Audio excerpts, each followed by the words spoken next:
Bienvenidos a Vélez por la Mañana. Lo que pasa, lo que importa, lo que otros no dicen. De B12.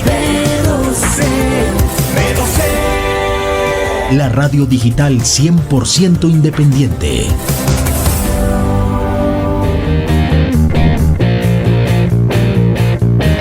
Jueves Santo, época de reflexión, época para pensar y sobre todo ya la línea recta para las elecciones presidenciales.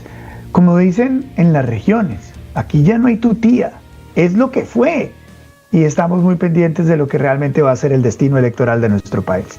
Hoy, Jueves Santo, están con nosotros. Quiero saludar a nuestra mesa de trabajo hoy, Jueves Santos, todos muy juiciosos desde diferentes lugares del país, descansando un poco.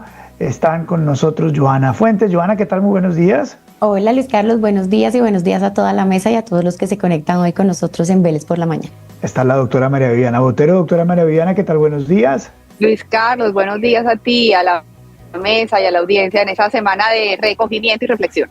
El doctor Andrés Otero, ¿qué tal? Muy buenos días. Muy buenos días, Luis Carlos, a mis compañeros y a toda la audiencia que nos acompaña hoy. Y el doctor Julio César Iglesias, ¿qué tal? Buenos días. Hola Luis Carlos, buenos días, un saludo para todos. Evidentemente hay unos que estamos en oficina y otros que no están en oficina, lo que habla de los beneficios de todavía estar en Colombia en Semana Santa. Qué alegría verlos a todos ustedes. Bueno, vamos a empezar, este programa va a ser 100% electoral porque esta es la discusión nacional. Y quisiera preguntarles hoy, Jueves Santo, ¿dónde están las cosas? ¿Dónde creen que están las cosas en este momento? Doctora María Viviana, voy a empezar con usted. ¿Dónde están las cosas hoy? Pues Luis Carlos, hoy tenemos una propuesta del continuismo, una propuesta de la izquierda pues consolidada y creciendo. ¿Cuántas veces hemos dicho Cepeda tocó techo? Y sin embargo, cada que sale una nueva encuesta vemos que ese techo se sube. Un techo que yo no creo que le alcance para ser ganador en primera vuelta, pero evidentemente él ha logrado consolidar su discurso. Ha incorporado además unas fuerzas del centro, como la llegada de Juan Fernando Cristo a su campaña, lo cual también es un indicador que seguramente necesita también abrir y ampliar esa base electoral que ya tiene. Y por el otro lado, pues tenemos una oposición que sigue fragmentada, y no solamente fragmentada, sino con dos características que en lo personal me preocupan mucho. Uno, un ataque que cada vez está arreciando más entre las dos campañas, que se pregunta uno cómo van a hacer para unirse eventualmente en esa segunda vuelta. Y segundo, usted lo mencionaba esta semana, el lunes, si no estoy mal, una propuesta de la oposición que no logra todavía enamorar y dar ese salto que se necesita para dejarnos un poco más tranquilas de lo que estamos en ese momento. Johanna, ¿dónde estamos en este momento? Yo concuerdo con María Viviana en una cosa y es que la izquierda sigue creciendo. Mucha gente decía que ya él tenía ese techo y que en las encuestas no crecía más, pero lo que hemos visto últimamente es que sí puede crecer más y que las últimas encuestas favorecen a Iván Cepeda. Entonces vemos una izquierda bastante consolidada y hay que sumarle pues un ingrediente extra, y es que ellos sacaron 25 curules en el Senado y eso es una fuerza electoral bastante importante, y en la Cámara de Representantes también son la mayor fuerza, es decir, son la mayor fuerza en el Congreso de la República. Eso estábamos esperando, estábamos viendo y estábamos tratando de medir cómo les iba a ir a estas fuerzas electorales el 8 de marzo y el pacto histórico se consolidó como la fuerza electoral más grande en Colombia, por lo menos en el Congreso de la República, y eso empuja a Iván Cepeda y le da más fuerza obviamente para las presidenciales. Tenemos a Abelardo Cepeda que se ha presentado, de la Espriella, que se ha presentado como el outsider, como esta propuesta distinta de la derecha. Él dice, y ya rechazó de hecho a los partidos tradicionales, dijo que no quería hacer política con ellos, que él quiere hacer política con la gente, con el pueblo. Y así se ha mantenido, porque algunos partidos indecisos, lo hemos hablado acá en Vélez por la Mañana, han estado estudiando con quién se van. Partidos de oposición, por supuesto, porque los otros ya se han jugado con los distintos sectores de centro y de izquierda. Y él ha dicho, no me interesa estar con estos partidos, yo sigo mi carrera solo, yo no quiero hacer la política tradicional y soy esa opción que no se parece a nada de lo que ha gobernado en este momento.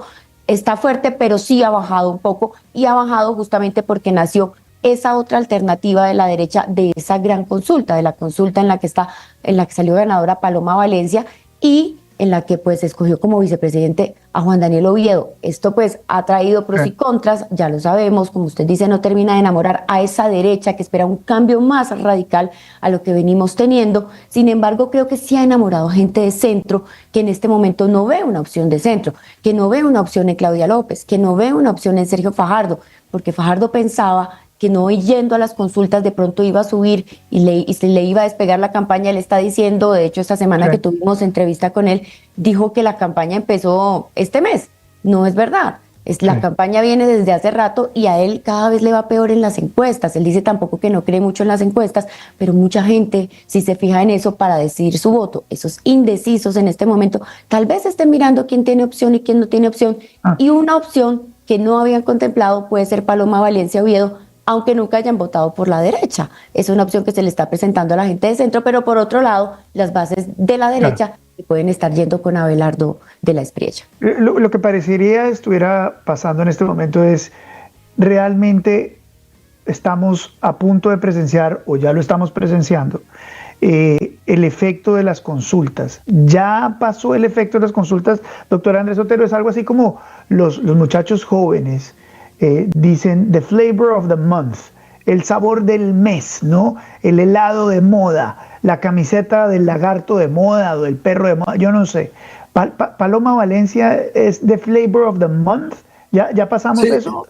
Yo creo que en la derecha uno oye dos tipos de interpretaciones. Están los que dicen Abelardo tocó un techo y empezó a bajar, entonces esa campaña va a ser difícil que vuelva y resucite, y otros que venían muy entusiasmados con los números de Paloma, con la adición de Oviedo, pero que también se ve que tampoco despegó tanto. Y yo creo que usted lo dijo en su columna de la revista Semana este fin de semana, donde al final la izquierda ha logrado tener un discurso, una narrativa que gustenos o no a los analistas, a los puristas, pues algo de entusiasmo está generando en las bases. La gente sigue creyendo que esta debacle de gobierno Petro es un buen gobierno. Están llegando a una elección con los bolsillos llenos. Los criminales en las regiones pues tienen el control territorial y definitivamente van a ser un factor de influencia en las elecciones. Entonces la pregunta a lo que usted me dice sobre la derecha es cómo logramos entusiasmar a ese electorado. Y viendo uno las dos campañas, uno creería que el discurso de Abelardo tiene más opción de enamorar, de generar pasión, de generar preocupación. Yo creo que esas columnas como la de Alberto Bernal ayer sobre oye, acá estamos jugándonos un modelo de país. No se les olvide que Iván Cepeda es comunista, que este señor ha apoyado a los terroristas, que él fue cómplice en la fuga de los señores Márquez y Santrich, que él fue el que se inventó la teoría del entrampamiento para justificar que estos señores siguieran delinquiendo, estos mismos señores que hoy son los responsables del asesinato de Miguel Uribe. Entonces yo creo que sé que suena un poquito a populismo y a generar temor en el electorado, pero yo sí creo que la campaña de derecha que logre despertar ese susto en el colombiano es la que va a tener la opción de llegar a segunda vuelta y posiblemente acercarse. Pero yo sí soy muy escéptico porque sí veo un gobierno con plata, Gastón, populista y jugando su playbook, su libreto paso a paso, y lo está logrando. Entonces no sé qué acto de magia va a tener que sacar el señor Abelardo de la Espriella para realmente cautivar no solamente a los votantes de derecha, que ya los tiene, sino a todo ese centro que hoy en día no se deja convencer por Fajardo. Oviedo no los termina tampoco de enamorar, Claudia López nunca lo logró. Es cómo hacer que ese centro no vote por la opción de izquierda, y yo creo que ese es el gran reto, y yo lo veo muy difícil. Usted ve las entrevistas o los programas de colegas suyos como Daniel Coronel y otros, y uno ve a toda esa gente en la tendencia hacia la izquierda más que hacia la derecha. Claro. Y pareciera que algunas cifras, como por ejemplo las cifras de desempleo, lo acompañaran, ¿no? Las cifras de desempleo bajan, validando un poco el discurso de que sí era posible, además de necesario, ajustar abruptamente el salario mínimo, pero sacarle la segunda derivada o la tercera derivada, hacer un análisis real de lo que pasó en términos de desempleo, pues la gente no lo hace, porque fácilmente esas cifras son las que le ayudan al presidente y a su discurso. Julio, ¿cómo estamos? ¿Cuál es el estado de las cosas actualmente? Pues Luis Carlos, estamos hasta el momento en una repetición de la película de hace 4 años. La pregunta es si la película va a terminar igual o va a ser distinta esta versión 2026? Ya tenemos los actores prácticamente decantados, ¿no? Paloma Valencia por el carril de esa, digamos, centroderecha tradicional, digamos, más conservadora, o si se quiere un poco más ligada a lo corporativo. Abelardo del Espriella, que ese era el papel que cumplía hace 4 años Federico Gutiérrez.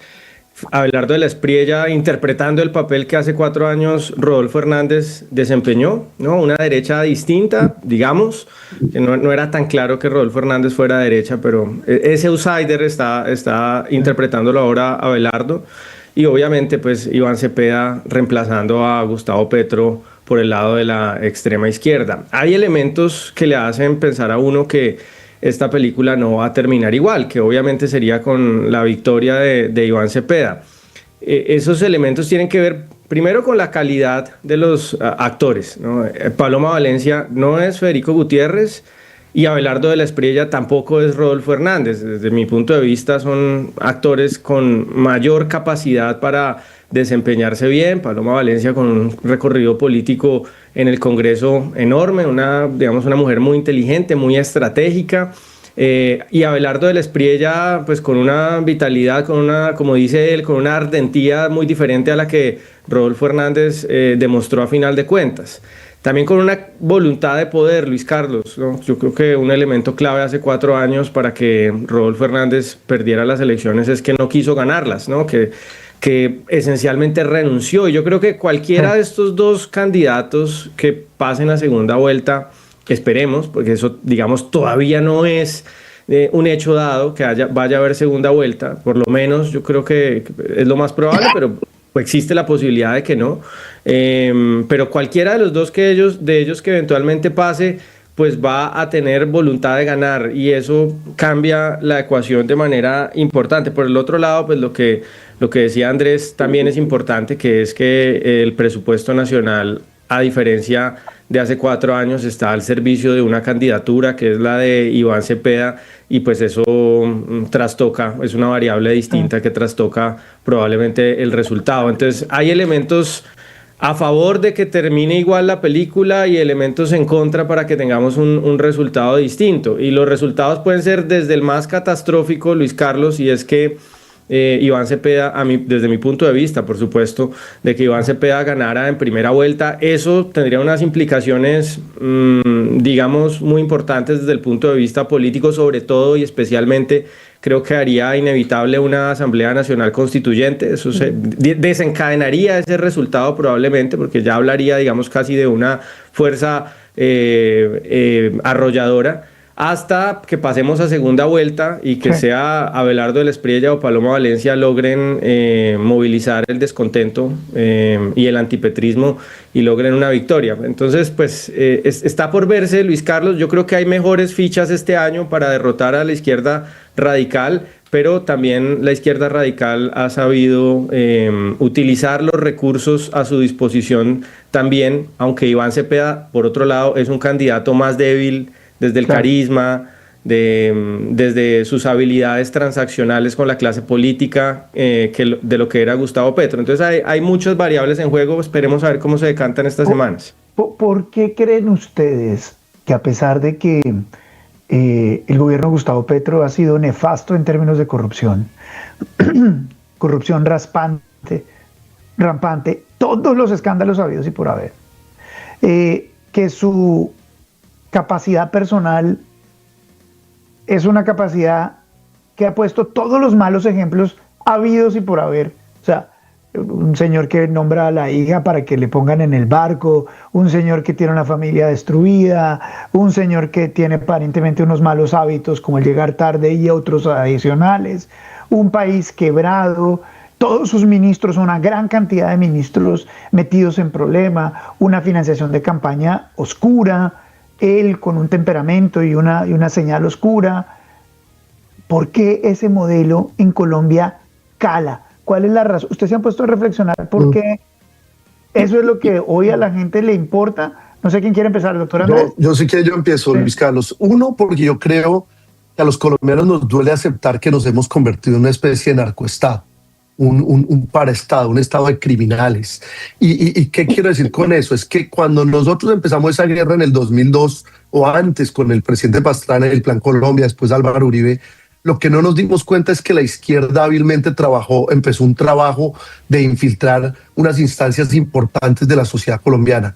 La educación, se tomaron FECODE, se tomaron los sindicatos, se tomaron la justicia, las universidades, y eso con el tiempo, 20, 25 años después, lo que hizo es que creciera una juventud muy adoctrinada por la izquierda. Entonces, nosotros que crecimos, que en esa época de conflicto solíamos creer que Colombia era un país de derecha porque teníamos esa amenaza terrorista, narcoterrorista de las guerrillas y de los paramilitares. Sin embargo, yo creo que esta nueva generación ya creció en una época de paz muy adoctrinada por la izquierda. Entonces, desafortunadamente, yo creo que hay más izquierda que derecha en Colombia, por un lado. Eso quedó demostrado, digamos, muy en la elección pasada. Y dos, que no hemos querido aceptar que hay muchas zonas del país, en especial el sur del país, la costa pacífica, Huila, Tolima, donde la izquierda ha hecho un trabajo de base con los grupos delincuenciales y la gente vota con temor. Entonces todos tenemos una esperanza que la costa sea la que nos salve y le dé esos votos a la derecha, pero en la costa también vemos que hay clanes políticos que también se venden al mejor postor. Y Antioquia, que siempre ha sido como esa talanquera de no dejar que la izquierda penetre, pues lo vimos con Quintero, que logró ganarles en Medellín. Entonces, les digo, yo sí creo y soy muy escéptico de poder ganarle a esta izquierda, porque no solamente es una izquierda peligrosa, yo creo que Iván Cepeda presenta un modelo mucho más asustador que Gustavo Petro. Es un personaje mucho más sagaz, más hábil.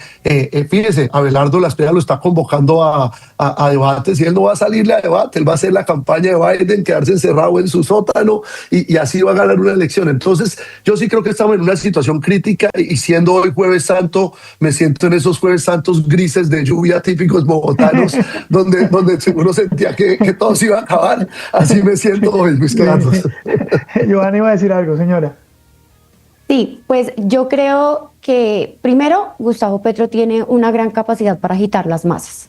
Es un gran agitador de masas y la gente lo escucha y le cala en la gente, y puede ser que esté diciendo fake news, pero la gente no sabe y creo que tampoco le interesa. Esa gente que lo está siguiendo, él supo llegar a una base que tal vez muchos presidentes no habían podido llegar, porque generalmente los presidentes los ven lejos, van y hacen campaña un ratico en los pueblos, en las veredas, en las ciudades, pero cuando llegan al poder la gente no siente realmente qué es lo que está pasando con ellos o cómo eso está tocando su vida. Pero si usted en este momento va donde una persona que nunca se había ganado 2 millones de pesos y que hoy se los está ganando, a esa persona no le importa si hay corrupción, no le importa si hay cuestionados en el gobierno, no le importa si Gustavo Petro llegó tarde, si está provocando a Donald Trump, si la economía va mal. A esa persona le importa que en este gobierno por fin se pudo ganar un salario mínimo. A esa persona le importa que en este gobierno sí le está yendo mejor que en otros gobiernos. Entonces Gustavo Petro supo llegarle a esa base, y de pronto nosotros que estamos acá y que sí analizamos lo mal que puede estar yendo en este gobierno, todas estas cosas que hemos enumerado durante tanto tiempo, pues estamos en una burbuja de privilegio donde no estamos viendo que hay personas a las que eso sí les está tocando, con medidas populistas, por supuesto. Lo del salario mínimo fue populista, pero tocó a cierta gente. Los soldados que nunca se habían ganado 2 millones de pesos, hoy se los están ganando. Y las familias de esos soldados, ¿por quién van a votar? Pues por Iván Cepeda, obviamente. Entonces, tal vez nosotros tenemos que ver más allá y decir qué es lo que están haciendo ellos, que está tocando esa base, y esa base la empezó a tocar desde el paro nacional, porque con las malas decisiones de Iván Duque, Gustavo Petro capitalizó eso, y eso fue lo que lo subió a la presidencia. Esa gente que estaba en la calle protestando cuando estábamos en una pandemia, cuando había hambre, y al señor Iván Duque se le ocurrió hacer una reforma tributaria. Entonces, ¿qué es lo que está pasando? Él ha sabido capitalizar eso, obviamente con el discurso de la calle. Cada vez que pasa algo, Gustavo Petro dice, nos vamos a la calle. Y si no le gustó una decisión judicial, nos vamos a la calle porque no me dejan gobernar, porque me están truncando. Eso no es verdad. Él sí ha podido gobernar, pero a la gente le queda, es que no ha podido gobernar. Entonces vamos a volver a votar porque no lo han dejado hacer. Entonces, esa combinación de ese discurso, más todo eso que ha logrado hacer con estas personas que antes nadie veía, yo creo que también ha logrado que Iván Cepeda se mantenga y suba, porque obviamente a final de este gobierno ha tomado unas medidas que están calando en la campaña y que están calando en la gente. La decisión de, por ejemplo, bajarle el salario a los congresistas. Él lo pudo hacer desde el primer momento del gobierno. Lo hizo ahora porque ahora pues es un momento de campaña, pero la gente dice, wow, le bajó el salario a los congresistas. Claro. Cuando él fue congresista nunca lo hizo. Sí, claro. Doctora María Viviana. Luis Carlos, pues yo creo que hay múltiples respuestas a su pregunta y coincido con lo que han mencionado Andrés y Joana. Voy a agregar algunas. Lo primero es que yo creo que, digamos, cuando uno compara lo que está pasando con el gobierno de México, le ha ido pésimo en términos de lo que ha estado ocurriendo con esa economía versus un Gustavo Petro que ha tenido el viento a su favor, lo que ha pasado con el precio del oro, el café, en fin, una cantidad de factores que la gente no tiene ni idea, que no tienen nada que ver con él, pero que lo han favorecido a él. Es decir, la gente siente el bolsillo lleno. Lo segundo es que yo creo que también hay que reconocer que el gobierno de Gustavo Petro ha tomado unas decisiones inteligentes en términos de que pueden ser percibidas por el ciudadano como me cambió la vida. Joana mencionaba algunas, que mire, el colombiano a pie está sobreviviendo. El colombiano a pie no está preocupado por lo que esté pasando con el PIB, con la inflación, con otras cosas, está sobreviviendo. Y ese es un gobierno que de forma muy inteligente en enero de este año dice subo el salario mínimo a 2 millones de pesos. Eso es muy importante. Pero además hay un análisis que leí por ahí de un medio que decía algo que me llamó muchísimo la atención y es la inversión que ha hecho ese gobierno en los municipios de este país. Entonces, para hacer el cuento corto, los gobiernos anteriores habían concentrado la inversión en más o menos 200 municipios de Colombia. Ese gobierno llevó esa inversión y por inversión entiéndase un parque a la comunidad, entiéndase ese tipo de cosas como muy de la cotidianidad de las personas, pero la inversión de ese gobierno ha llegado a casi 1.000 municipios, es decir, wow, sin hacer grandes obras, sin hacer grandes, digamos, despliegues que nosotros no los sentimos probablemente. Para la persona que está en la vereda, para el miembro de la Junta de Acción Comunal, ese gobierno les dio poder y les invirtió, lo volteó a mirar. El tercer punto que yo quería mencionar definitivamente y que creo que, digamos, el tiempo tendrá que analizar eso con mucha más distancia, es el discurso que ha instalado este presidente. Es un discurso que nos ha dividido, es un discurso que nos ha enfrentado. Es un discurso que ha calado muy hondo en esta sociedad y si me pregunta a mí, eso va a ser de los peores legados que va a dejar el gobierno de Gustavo Petro y es esa división instigada desde el poder, enfrentándonos entre buenos y malos y diciéndole a un sector muy importante de la población que han sido oprimidos, que han sido explotados y de cierta forma la otra cara de ese discurso significa es mi oportunidad, no tengo nada que perder.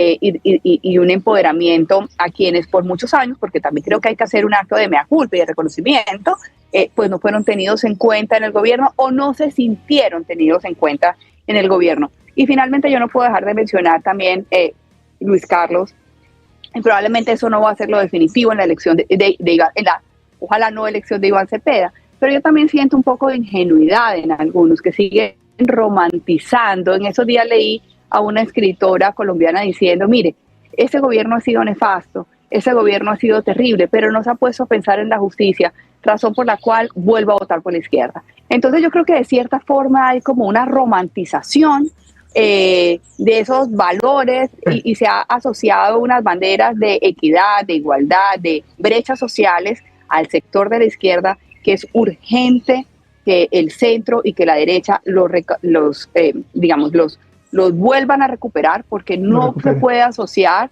a que eso es una bandera ideológica. Eso es una preocupación que deberíamos tener todos y que de ahora en adelante, en el próximo gobierno y los gobiernos subsiguientes, no se puede dejar a un lado ni se puede dejar para que venga otro gobierno a apropiarse de ello. Julio. Luis Carlos, creo que tiene que ver con un entendimiento mejor de la realidad política y del panorama social por parte de la izquierda radical.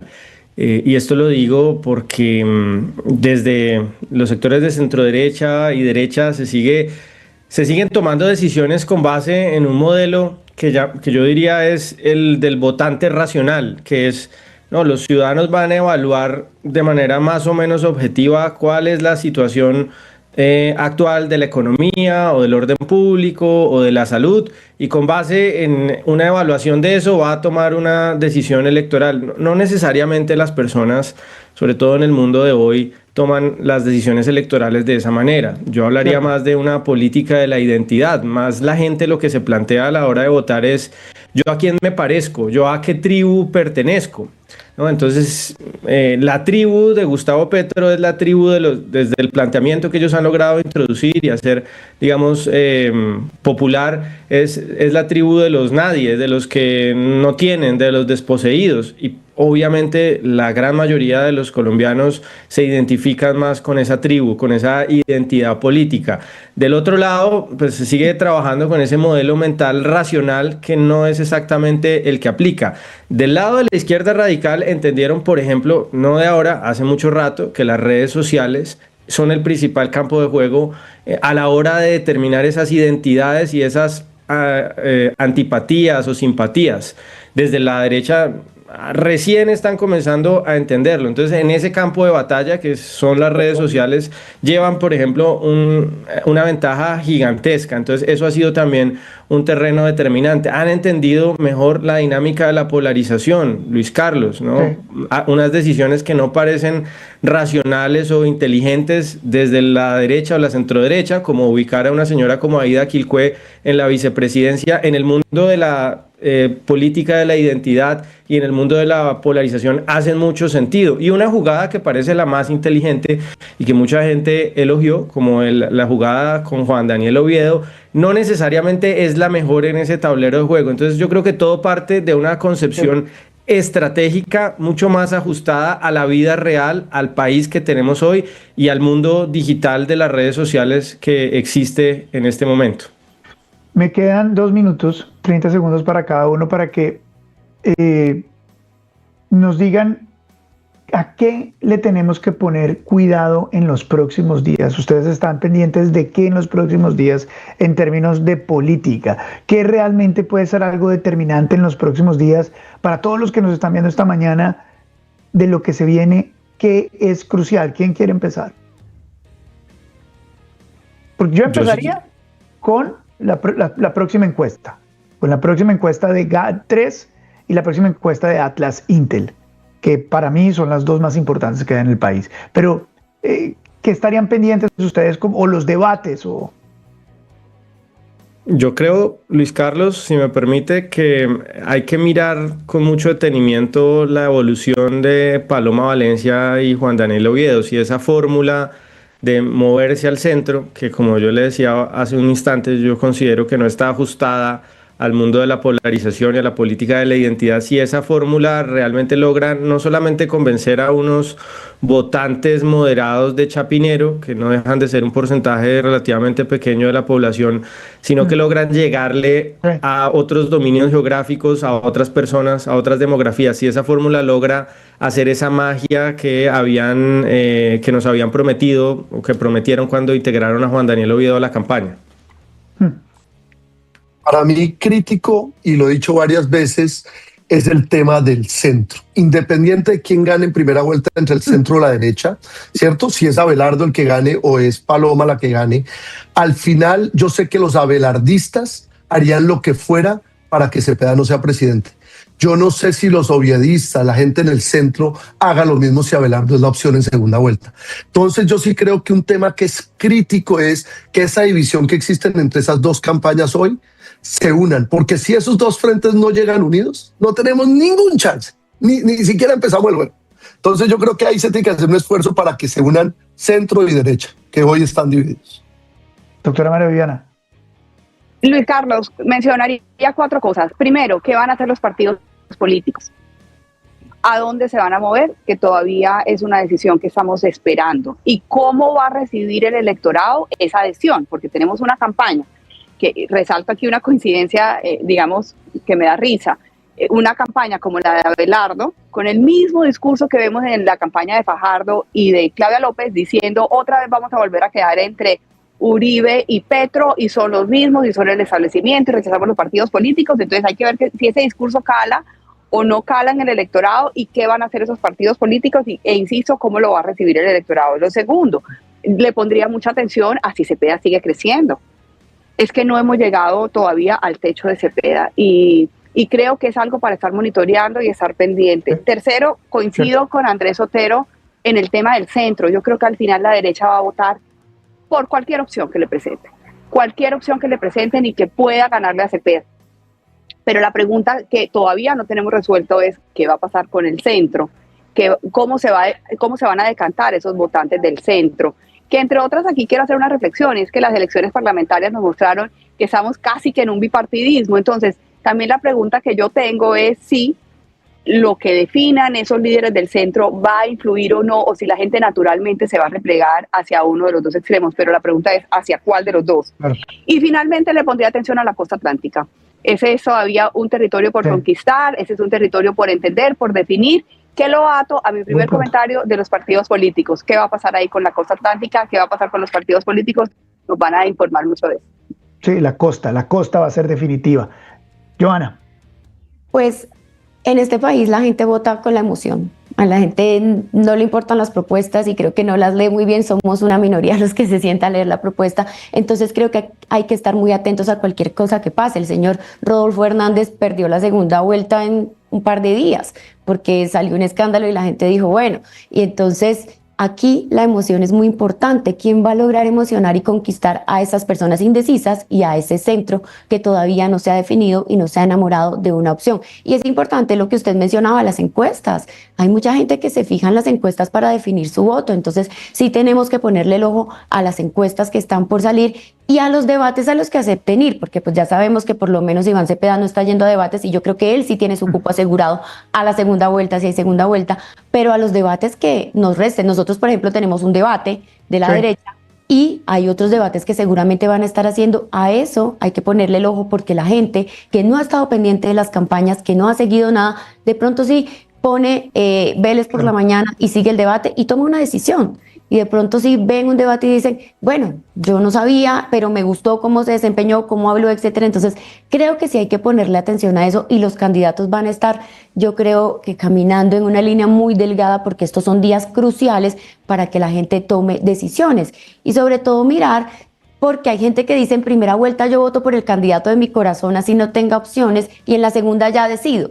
Vamos a ver pasa ahora porque estamos en una situación en la que muchos ciudadanos están diciendo no quiero quedar en el escenario de hace 4 años, es decir, en un escenario muy polarizado. Entonces, saben que creo va a jugar un papel determinante. Y con esto voy a cerrar. Y ustedes van a decir, Luis Carlos está loco. El Mundial y la Selección Colombia. Si a la Selección Colombia le va mal, como está jugando hoy, la gente va a estar muy triste y la motivación de la gente salir a hacer algo como votar va a ser muy baja y los índices de abstinencia van a ser muy altos y el que ganará va a tener mucho que ver con la capacidad de movilización. Haga las maquinarias. Ojalá le vaya bien. Lorenzo, escucha, haz los cambios, porque no vamos a tener un problema grandote. Me asusté, Luis Carlos. Les mando un abrazo. Nos vemos mañana. Chao. Cuídense mucho, muchas gracias. A ustedes muchas gracias por acompañarnos. Mañana nos vemos en otro especial de Vélez por la mañana y todos los días a partir de las 7 de la mañana. Dios los bendiga. Todo va a estar bien. Gracias. Y recuerda, suscríbete acá a mi canal de YouTube. Cuéntale a tu familia, a tus amigos que tenemos noticiero en tu bolsillo. Vélez por la mañana a las 7 de la mañana. Suscríbete. Bienvenidos a Vélez por la mañana. Lo que pasa, lo que importa, lo que otros no dicen. De B12. La radio digital 100% independiente.